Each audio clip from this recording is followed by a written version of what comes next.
ஒரு அழகான கடற்கரை கிராமத்தில் ஒரு சிறுவன் இருந்தான். அவன் பேரு கதிர். அவனுக்கு பெரிய பெரிய கப்பல்களை பார்க்கிறது ரொம்ப பிடிக்கும். ஒரு நாள் அவன் கடற்கரையில் தனியாக விளையாடிட்டு இருக்கும்போது ஒரு கண்ணாடி பாட்டிலை பார்த்தான். உள்ளே ஒரு பழைய கடிதம் இருந்தது.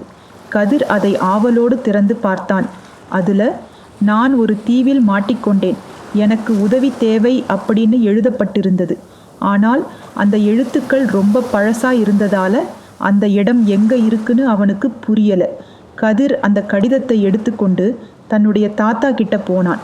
தாத்தா அதை வாங்கி பார்த்து சிரிச்சிட்டு, இது நீ எழுதினது இல்லையான்னு கேட்டார்.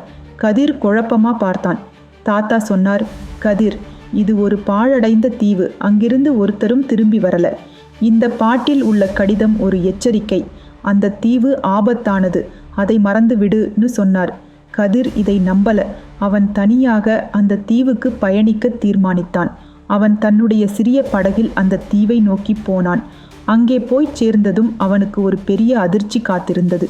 அங்கே யாருமே இல்லை. அங்கே இருந்த ஒரு பாறையில் ஒரு குறிப்பு இருந்தது. அதுல உதவி தேவைன்னு எழுதப்பட்டிருந்தது.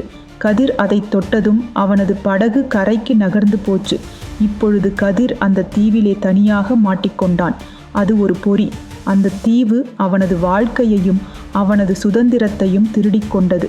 அந்த கடிதமும் அதிலுள்ள வார்த்தைகளும் இப்போது அவனுடைய எச்சரிக்கையாக மாறிவிட்டன. இந்த கதை உங்களுக்கு பிடிச்சிருந்தா சப்ஸ்கிரைப் பண்ணுங்க.